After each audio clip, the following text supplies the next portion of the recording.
बात करने के लिए लॉगिन करें www.astrotak.com। देखिए, अगर हम हिंदू परंपरा की बात करें, हिंदू धर्मशास्त्रों की बात करें, तो हम ये कहेंगे कि आप किसी भी नए काम की शुरुआत करेंगे, किसी भी नए काम का आरंभ करेंगे तो भगवान गणेश की पूजा जरूर करेंगे, क्योंकि भगवान गणेश को विघ्न विनाशक माना जाता है और ऐसा माना जाता है कि भगवान गणेश की पूजा करने से कार्यों में किसी तरह की बाधा नहीं आती है। तो आप कोई भी काम शुरू कर रहे हों, आप भगवान गणेश की पूजा अवश्य करिए, पहली बात। दूसरी और महत्वपूर्ण बात यह है आपके साथ, जो आपको समझनी है, कि जिस तरह के काम की आप शुरुआत करने जा रहे हैं उससे संबंधित देवी देवता की भी पूजा करनी चाहिए। पहले तो आप भगवान गणेश की पूजा कर लेंगे और उसके बाद जैसे मान लिया आप कपड़े का, ज्वेलरी का, कॉस्मेटिक्स का काम करने जा रहे हैं तो आप माता लक्ष्मी की पूजा जरूर करिएगा, क्योंकि वो शुक्र से संबंध रखती हैं। उनकी पूजा भी आपको गणेश जी की पूजा के बाद करना है। आप लोहे का, मशीनरी का, फैक्ट्री, इंडस्ट्री का काम शुरू करने जा रहे हैं तो भगवान विश्वकर्मा की पूजा करेंगे, क्योंकि वो निर्माण के देवता हैं। भगवान विश्वकर्मा की पूजा करके अगर आप इस काम की शुरुआत करेंगे तो बहुत अच्छा होगा। पहले ऑब्वियसली भगवान गणेश की पूजा होगी और उसके बाद भगवान विश्वकर्मा की पूजा होगी। अगर आप बुद्धि से संबंधित, ज्ञान से संबंधित, ब्रेन से संबंधित कोई पूजा, कोई काम करने जा रहे हैं, कंसल्टेंसी करने जा रहे हैं, तो आप भगवान गणेश की पूजा के बाद माता सरस्वती की पूजा भी करेंगे, ताकि उस काम में आपको सफलता मिले। तो बात मुख्य रूप से यह है कि आपको भगवान गणेश की पूजा तो करनी ही करनी है, और साथ ही साथ आप ये भी समझ लीजिए कि जिस काम की आप शुरुआत करने जा रहे हैं उस काम से संबंधित देवी देवता की पूजा भी आपको करनी चाहिए। देखिए, अगर आपको अपनी राशि पता है तो हमने तो आपको बता दिया कि दिन कौन सा होगा और क्या खा करके नए काम की, शुभ काम की शुरुआत आप करेंगे।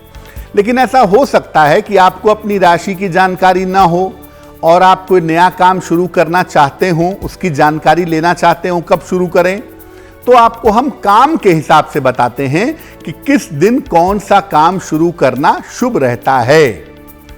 अगर आप खाने पीने से संबंधित काम करना चाहते हैं या पानी से संबंधित, जल से संबंधित काम करना चाहते हैं, लिक्विड चीजों से संबंधित काम करना चाहते हैं, तो सोमवार का दिन आपके लिए बहुत शुभ रहेगा।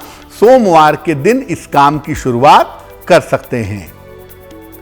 जमीन का काम करना चाहते हैं, मकान का काम करना चाहते हैं, कंस्ट्रक्शन का, निर्माण का काम करना चाहते हैं, तो मंगलवार का दिन शुभ होगा। इस दिन आप नए काम की शुरुआत कर सकते हैं। अगर आपको धन के लेन देन का काम करना है, शेयर बाजार का काम करना है, कंसल्टेंसी का, सलाह देने का काम करना है, तो इस तरह के काम की शुरुआत आप बुधवार के दिन कर सकते हैं। अगर आपको शिक्षा संबंधी कोई काम करना है, कोई धार्मिक काम करना है, अनाज से संबंधित, फूड ग्रेन से संबंधित कोई काम करना है, तो वो गुरुवार के दिन करना अच्छा होगा।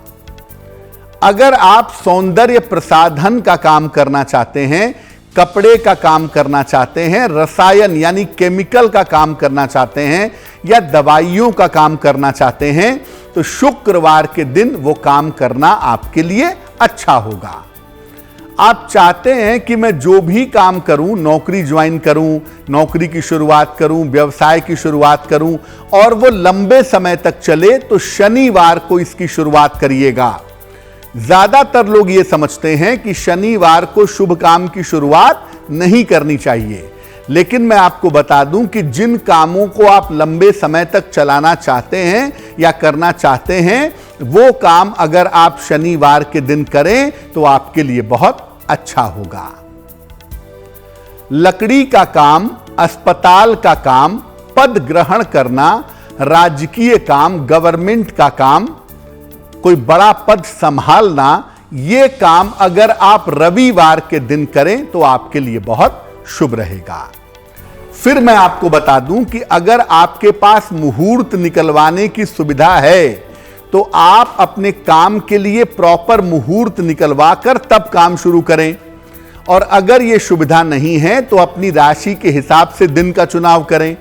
अगर राशि की जानकारी नहीं है तब काम के हिसाब से आप दिन का चुनाव कर सकते हैं। जो हमने आपको बताया, इसका चुनाव करने से कम आपका काम बेहतर रास्ते पर जरूर चलेगा।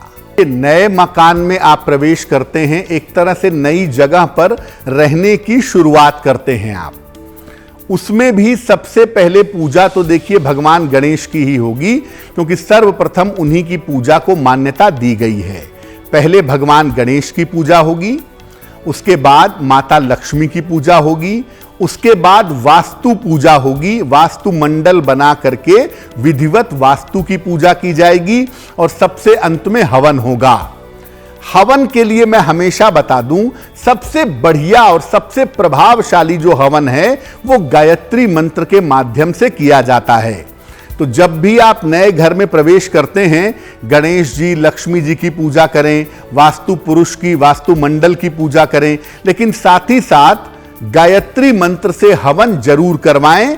ओम भूर्भुवस्वः तत्सवितुर्वरेण्यम भर्गो देवस्य धीमहि धियो यो नः प्रचोदयात् स्वाहा। कम से कम 108 आहुतियां दें और गायत्री मंत्र से हवन कराएं। निश्चित रूप से इसकी शुभता बढ़ेगी। आपका घर आपके लिए कल्याणकारी होगा, आपको सूट करेगा।